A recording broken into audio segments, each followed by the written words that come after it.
नमस्कार, आप देख रहे हैं हमारा उत्तराखंड में हूं आपके साथ शैलेंद्र चौहान। बुलेटिन की शुरुआत करेंगे उससे पहले एक नजर हेडलाइंस पर। हल्द्वानी में पंचतत्वों में विलीन हुई इंदिरा हृदय, तीनों पुत्रों ने नम आंखों से दी विदाई। अंतिम संस्कार में मौजूद सभी लोगों की आंखें हुई नम। 3 दिवसीय दिल्ली दौरे पर हैं मुख्यमंत्री तीरथ सिंह रावत। राष्ट्रपति रामनाथ कोविंद से की शिष्टाचार भेंट। महामहिम को 4 धाम के लिए किया आमंत्रित। उत्तराखंड मुख्यमंत्री तीरथ सिंह रावत ने केंद्रीय वित्त मंत्री से की मुलाकात। केंद्र सरकार द्वारा उत्तराखंड को मिलती रही है मदद। ऋषिकेश टीकाकरण को लेकर मुस्लिम समुदाय पर पूर्व मुख्यमंत्री ने लगाया आरोप। वैक्सीनेशन कराने से डर रहे हैं मुस्लिम समुदाय। काशीपुर में कोरोना योद्धाओं को भाजपा करेगी सम्मानित। 6 जुलाई से किया जाएगा कार्यक्रम। प्रदेश भाजपा अध्यक्ष मदन कौशिक खुद होंगे शामिल। लालकुआं में हनी ट्रैप मामले में फरार युवती समेत 3 आरोपियों की तलाश में पुलिस जारी है और गिरोह का मास्टरमाइंड समेत 3 आरोपियों को पहले ही जेल भेज चुकी है। के न्यूज़, खबरों का सारथी। अपने 2 दिनों के दौरे पर दिल्ली गए मुख्यमंत्री तीरथ सिंह रावत ने सोमवार को राष्ट्रपति भवन में राष्ट्रपति रामनाथ कोविंद से शिष्टाचार भेंट की। मुख्यमंत्री ने राष्ट्रपति को केदारनाथ व बद्रीनाथ मंदिर की प्रतिकृति भेंट की। इसके साथ ही उन्हें स्थिति सामान्य होने पर 4 धाम के लिए आमंत्रित भी किया।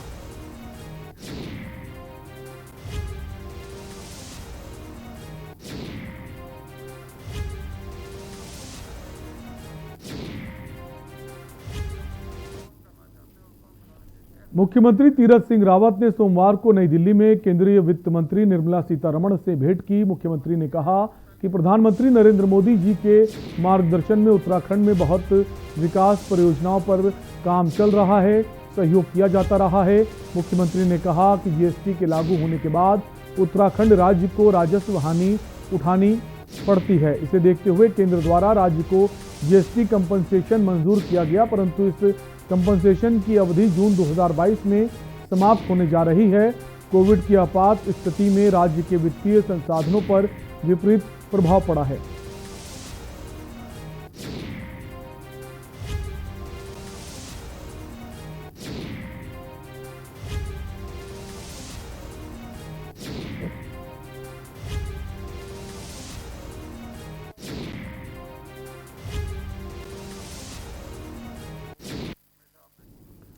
कोरोना काल में लोगों की मदद करने वाले के सम्मान में प्रदेश भाजपा ने उत्साह बढ़ाने के लिए एक मुहिम चलाई है। प्रदेश भाजपा अध्यक्ष मदन कौशिक ने कहा कि 6 जुलाई से पार्टी कोरोना वॉरियर्स को सम्मानित करने का काम करेगी। इसके साथ ही पार्टी सम्मान समारोह का आयोजन भी करेगी। साथ ही अनलॉक की प्रक्रिया शुरू होते ही पार्टी संगठन को मजबूती देने के लिए वर्चुअल मीटिंग के माध्यम से सरकार की योजनाओं से अवगत करेगी। मंडी गेस्ट हाउस में कार्यकर्ताओं की बैठक ली, जहां जिलाध्यक्ष सहित काशीपुर मेयर और अन्य पदाधिकारी भी मौजूद रहे।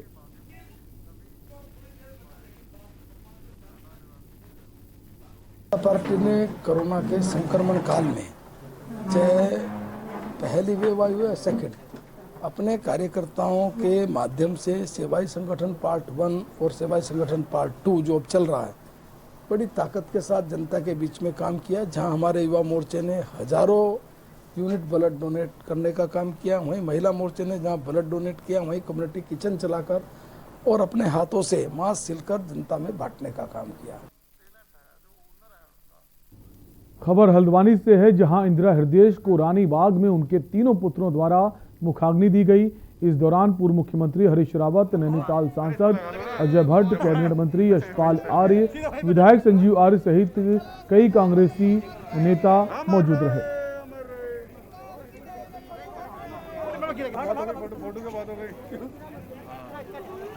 अरे बड़ी लकड़ी लेके आओ यार, 2 मिनट में हो जाएगा।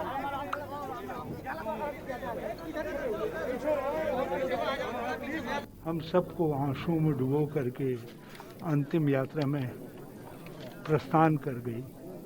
उस इंदिरा हृदय को गुड बाय इंदिरा हृदय जी, आप अलविदा इंदिरा हृदय जी कहने के लिए आए हैं। और ये कहने के लिए आए हैं, जहाँ कहीं रहोगी आप हमेशा हजारों कांग्रेस कार्यकर्ताओं की और विकास के सेवकों की प्रेरणा रहो।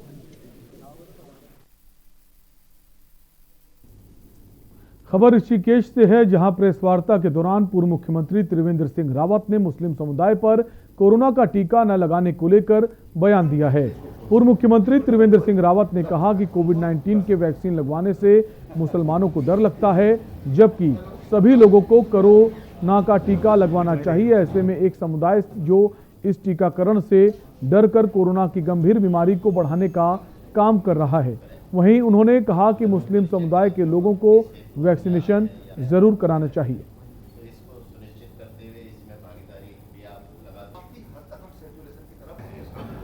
करते हैं।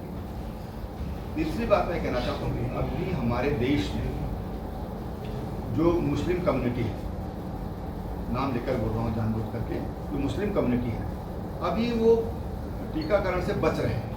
अभी उनको थोड़ा उनमें अभी भी संकोच है, तमाम तरह के भ्रम है कि ऐसा हो जाएगा वैसा हो जाएगा, सब जानकारी आपकी है। तो मैं तमाम हमारे सामाजिक संगठन है, सरकार तो अपना काम कर रही है, लेकिन जो सामाजिक संगठन है, आप प्रेस के लोग हैं, इसके माध्यम से हम उन लोगों को कह सकते हैं वैसे कोई नुकसान होने वाला नहीं है, आप टीकाकरण करिए। अगर आप टीकाकरण नहीं करते हैं तो ये बीमारी समाप्त नहीं हो सकती है। ये बीमारी समाप्त नहीं होगी तो कभी भी कोई भी इसकी चपेट में आ सकता है और हम एक सुपर स्प्रेडर बन सकते हैं। और इसलिए उसके लिए तमाम तरह की मीडिया के माध्यम से हम कैसे उसको हाईलाइट कर सकते हैं, ये आपसे मेरा विशेष अनुरोध है। और यहां रुकेंगे एक ब्रेक के लिए, जल्द हाजिर होंगे।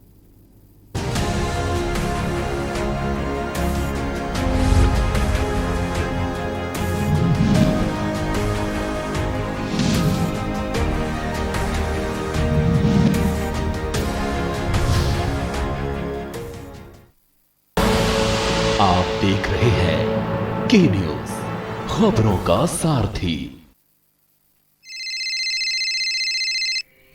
क्या हुआ? रिपोर्ट कोविड पॉजिटिव आई है। अभी तो डॉक्टर ने होम आइसोलेशन में इलाज करने की सलाह दी है, लेकिन क्या? बस यही सोच रहा था कि अस्पताल की जरूरत ना पड़े। अरे यार, नहीं पड़ेगी। हमारे देश में लाखों लोग डॉक्टर की सलाह लेकर होम आइसोलेशन में ठीक हो रहे हैं, और अगर जरूरत पड़ भी गई तो तू नजदीकी अस्पताल में अपनी बीवी का इलाज मुफ्त में करा सकता है, क्योंकि उत्तराखंड सरकार ने प्रधानमंत्री जन आरोग्य योजना, अटल आयुष्मान उत्तराखंड योजना एवं राज्य सरकार स्वास्थ्य योजना के लाभार्थियों को निर्धारित प्रोटोकॉल के अनुसार कोविड के लिए भी सभी प्रकार के निःशुल्क उपचार की व्यवस्था कर दी है। घबराए नहीं, क्योंकि अब आपको मिलेगी राज्य सरकार के सूचीबद्ध अस्पतालों में कैशलेस इलाज की सुविधा।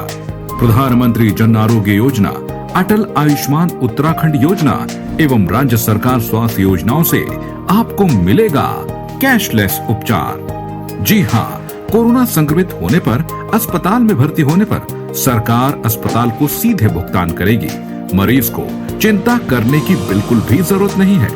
NABH मान्यता वाले अस्पतालों में आइसोलेशन बेड पर 8,000, वेंटिलेटर केयर पर 12,000, ICU वेंटिलेटर केयर पर 14,400 रुपए का पैकेज निर्धारित किया गया है, जबकि गैर NABH मान्यता वाले अस्पतालों में आइसोलेशन बेड के लिए 6,400, वेंटिलेटर केयर पर 10,400, ICU वेंटिलेटर केयर पर 12,000 का पैकेज है, और ये सारा खर्च सरकार द्वारा उठाया जाएगा। यही नहीं, लाभार्थियों की जांच, उपचार, भोजन और PPE किट का खर्च भी इस योजना में शामिल है। इस मुश्किल घड़ी में अगर अस्पताल करे इलाज में कोताही, तो अस्पतालों पर भी तीरथ सरकार करेगी कड़ी कार्रवाई। तीरथ सरकार इस मुश्किल घड़ी में है आपके साथ। बेहतर इलाज, कैशलेस इलाज, कोरोना से जीतेंगे जंग, हमें है विश्वास।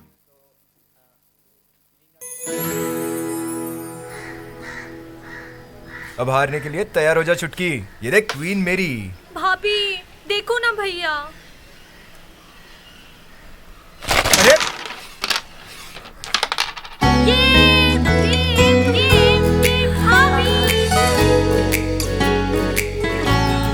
पिटारा, खजाना खास पलों का। जुबान के लिए उड़ चला गैरों की ज़मीं पर, खुशबू अपने पन की ढूंढता। दूर कितना भी जा, इस जुबान से दूर ना जा पाओगे। विमल, बोलो जुबान केसरी।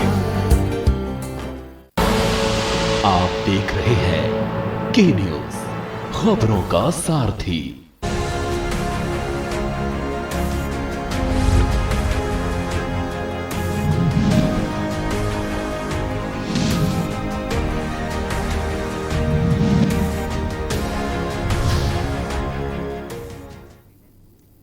ब्रेक के बाद आपका स्वागत है। नेता प्रतिपक्ष इंदिरा हृदयेश के आकस्मिक निधन से कांग्रेस में शोक की लहर है।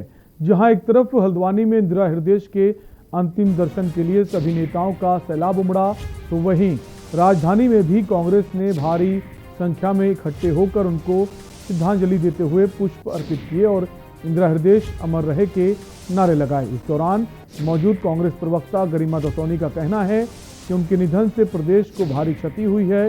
उन्होंने कहा कि पक्ष और विपक्ष में मतभेद नहीं करती थी और साथ ही उनके विचार बेहद ऊंचे थे। उनका इस तरह साथ छोड़ जाना किसी ने इसकी कल्पना नहीं की थी।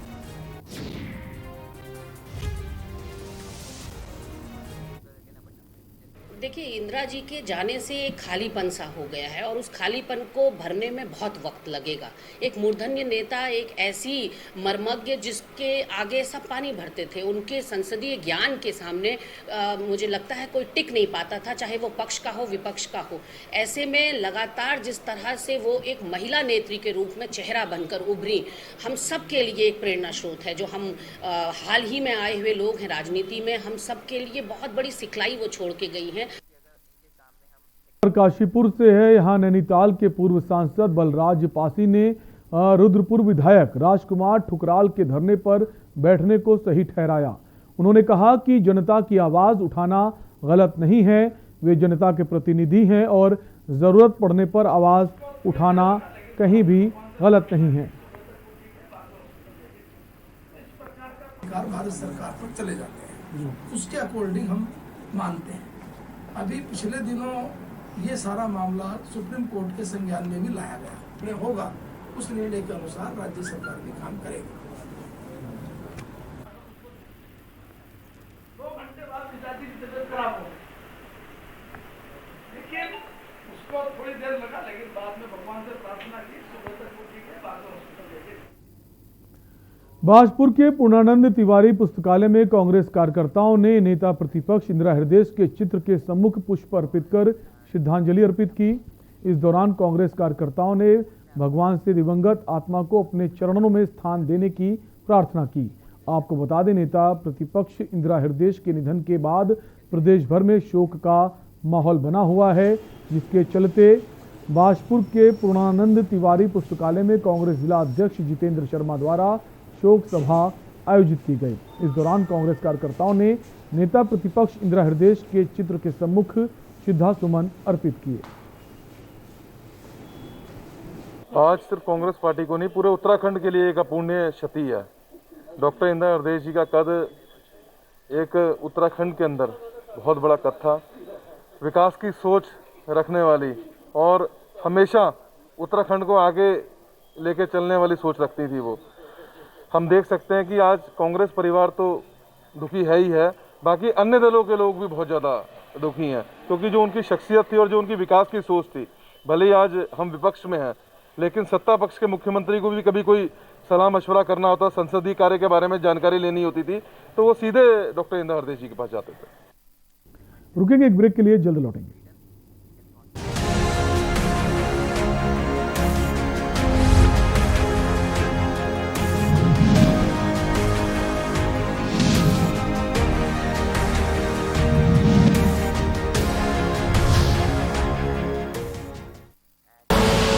आप देख रहे हैं के न्यूज, खबरों का सारथी। समय पर इलाज से ब्लैक फंगस बीमारी ठीक हो जाती है। कोरोना से ठीक होने के 20 से 30 दिनों के भीतर कुछ लोगों में म्यूकरमाइकोसिस यानी ब्लैक फंगस के लक्षण आ सकते हैं। इसलिए कोरोना से ठीक हो चुके लोगों और उनके परिजनों के लिए ब्लैक फंगस यानी म्यूकरमाइकोसिस के बारे में सतर्क रहना आवश्यक है। जिन लोगों को डायबिटीज हो, कोविड के इलाज के लिए अस्पताल में भर्ती हुए हो, स्टेरॉइड या ऑक्सीजन दी गई हो, आईसीयू में भर्ती रहे हो, कैंसर या किडनी रोग का इलाज चल रहा हो, उन्हें इस इन्फेक्शन का खतरा हो सकता है। ब्लैक फंगस के लक्षण हैं आंखों और नाक के पास लालिमा, चेहरे पर एक तरफ सूजन, लगातार बुखार या खांसी, सिर दर्द, सांस लेने में तकलीफ या दर्द, उल्टी में खून आना और मानसिक स्थिति में बदलाव। इससे बचाव के लिए खास तौर से शुगर को कंट्रोल में रखें। मिट्टी और धूल वाली जगहों से बचें। फेस मास्क जरूर पहनें। त्वचा पर लगी चोट की साबुन और पानी से अच्छी तरह से सफाई रखें। मेन आजकल बात चली कि कोविड वालों में सब में हो रहा है, नहीं ऐसा नहीं है। वो भी वो पेशेंट जो कि डायबिटिक हो, ऐसे पेशेंट में जो हाई स्टेरॉइड्स पे रहते हैं और लंबे समय तक ऑक्सीजन थेरेपी जिनको चल रही हो, उसकी प्योरिफिकेशन ठीक से ना हो, ऐसी कंडीशन में ही म्यूकोरमाइकोसिस किसी पेशेंट को होता है। तो मिला के surgery, anti fungal treatment and follow, ये तीनों चीजों को मिलाकर ही पेशेंट को ट्रीट किया जा सकता है। और हाँ, ये संक्रामक बीमारी नहीं है, एक व्यक्ति से दूसरे को नहीं फैलती। ये सावधानियां अपनाएं और ब्लैक फंगस को हराएं।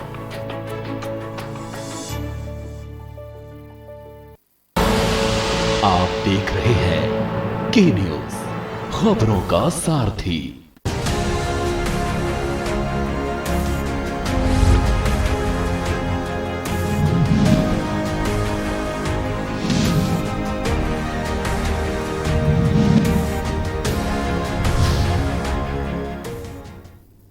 ब्रेक के बाद आपका स्वागत है। अयोध्या में राम मंदिर ट्रस्ट द्वारा खरीदी गई जमीन को लेकर घोटाले का आरोप लगाया जा रहा है। आम आदमी पार्टी उत्तराखंड ने प्रेस वार्ता कर ट्रस्ट द्वारा खरीदी गई जमीन को लेकर घोटाले की बात कही। आपका कहना है कि एक जमीन 2 करोड़ रुपए में खरीदी गई और 5 मिनट बाद ही 18.5 करोड़ में राम मंदिर ट्रस्ट ने खरीद ली। पूरे मामले की जांच सीबीआई और ईडी से करने की मांग की है। आप नेता रविंद्र जुगरान ने कहा कि राम के नाम पर सत्ता में आई पार्टी के राज में इतना बड़ा घोटाला किया जा रहा है।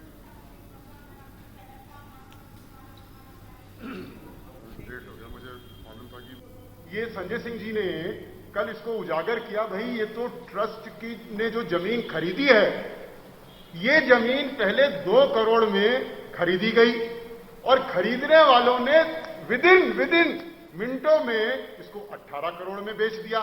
तो भाई 2 करोड़ रुपए की जमीन आपने जैसे भी खरीदी, इसको ट्रस्ट ने 18 करोड़ में कैसे खरीद लिया भाई मिनटों में? ये क्या है? ट्रस्ट का पैसा मतलब देश का पैसा, राम जन्मभूमि के लिए एकत्रित किया गया पैसा, समाज का पैसा, हिंदू ही नहीं पूरे भारतवर्ष का पैसा है, आम नागरिक का है, गरीब का भी है, मजदूर का भी है, तो अमीर का भी है, तो अंबानी का भी है। तो ये जो घपला हुआ है, ये कोई छोटा मोटा घपला नहीं है। कोरोना महामारी के दौरान एबीवीपी द्वारा 1 महीने से चलाई जा रही परिषद रसोई का आज खीर बांटकर समापन कर दिया गया। एबीवीपी के प्रदेश अध्यक्ष कौशल कुमार ने बताया कि कोरोना महामारी में हर रोज कार्यकर्ताओं द्वारा 400 लोगों तक खाना पहुंचाया गया है। कार्यकर्ताओं द्वारा देहरादून के अस्पतालों में मरीजों और तीमारदारों के लिए भोजन की व्यवस्था की गई। साथ ही वैक्सीन सेंटर्स पर भी एबीवीपी कार्यकर्ताओं द्वारा लोगों की मदद की गई।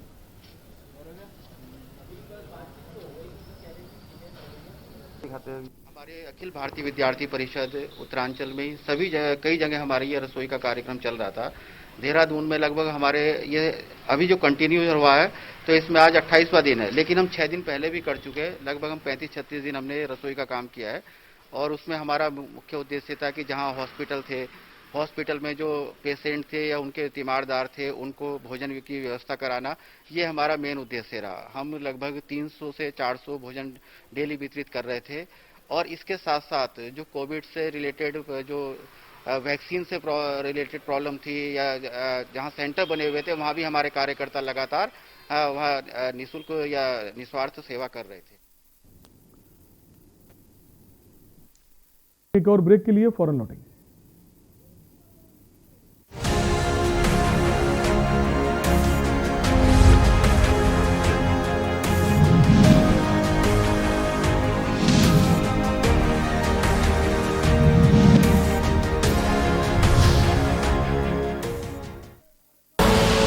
आप देख रहे हैं के न्यूज, खबरों का सारथी।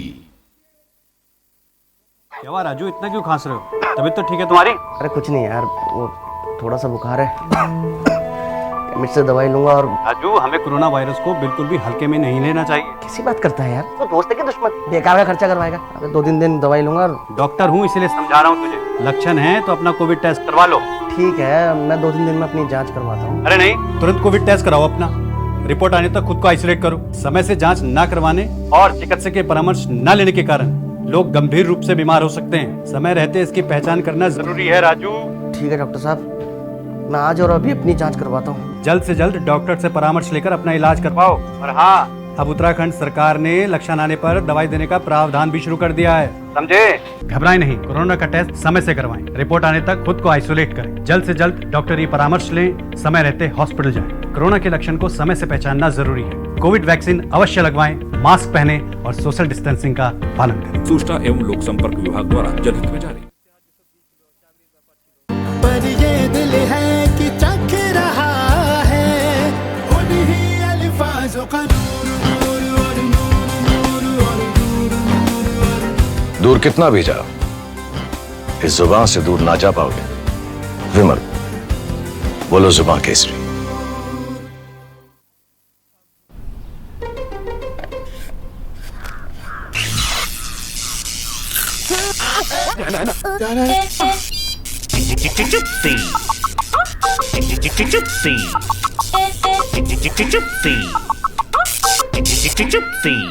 चिप्सीज, दोस्ती का नया फंडा।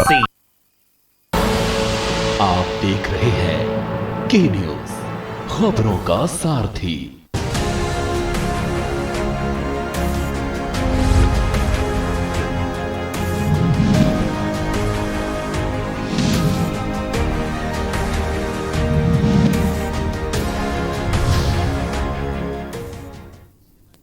ब्रेक के बाद एक बार फिर आपका स्वागत है। कोविड कर्फ्यू में ढील मिलने के बाद क्षेत्र के बाजारों में भीड़ दिखना फिर शुरू हो गई है। इसके साथ कोरोना गाइडलाइन, खासतौर पर सोशल डिस्टेंसिंग का माहौल भी उड़ाया जा रहा है। लक्सर, सुल्तानपुर के आसपास के नगरों के बाजारों में सोमवार को खासी भीड़ नजर आई। किराना, कपड़े और बेकरी आदि की दुकानों पर ज़्यादा बुरा हाल है। लोग सामान खरीदने के चक्कर में सोशल डिस्टेंसिंग तक भूल गए हैं। इसके अलावा कई लोग तो मास्क का प्रयोग भी नहीं कर रहे। लोगों को ये समझा रहे सोशल डिस्टेंसिंग रखो और सैनिटाइजर का यूज करो, मास्क लगा के रखो और जो है जितनी भीड़ से दूर रहोगे आप, आपके लिए उतना ही अच्छा है। जितने भी ग्राहक दुकानदार के आ रहे हैं, सभी दुकानदार सहयोग में सरकार की गाइडलाइंस का सहयोग करते हुए उन्हें समझा भी रहे हैं और कह भी रहे हैं भाई मास्क लगाओ। जो नहीं लगाता उसे समझा भी रहे हैं। खबर हरिद्वार से है, जहां कोरोना टीकाकरण के लक्ष्य को 100% हासिल करने के लिए अब स्वास्थ्य विभाग ने स्पेशल प्लान शुरू किया है। स्टेशन साइटों के अलावा अब स्वास्थ्य टीमें डोर टू डोर जाकर लोगों को वैक्सीनेट करेंगी। इस प्लान में खासतौर पर बेसहारा बुजुर्गों, दिव्यांगों को उनके घरों पर वैक्सीन दी जाएगी। इसके अलावा ऐसे तमाम लोगों को भी घरों पर वैक्सीन दी जाएगी।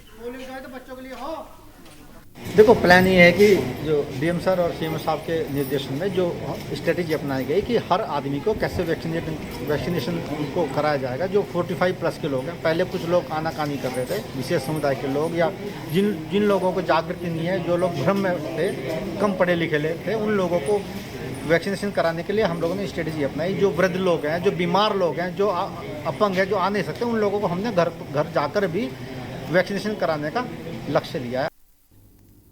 राज्य आंदोलनकारी फकीर सिंह कन्याल ने उप जिला अधिकारी के माध्यम से प्रदेश के मुख्यमंत्री व शिक्षा मंत्री को ज्ञापन भेजा है। उन्होंने ज्ञापन में कहा कि कोरोना जैसी महामारी में लोगों की आमदनी बिल्कुल ना के बराबर हो गई है। इसके साथ ही हर व्यक्ति की आर्थिक स्थिति भी खराब है। ऐसे मुश्किल दौर में प्राइवेट विद्यालय अभिभावकों पर बिना स्कूल खुले फीस जमा करने का दबाव बना रहे हैं, जहां सरकार चाहती है और कहती है कि विद्यालय सिर्फ ट्यूशन फीस ही ले सकते हैं, लेकिन विद्यालय पूरी फीस की मांग कर रहे हैं, जो कि कोरोना से पहले भी ली जा रही थी।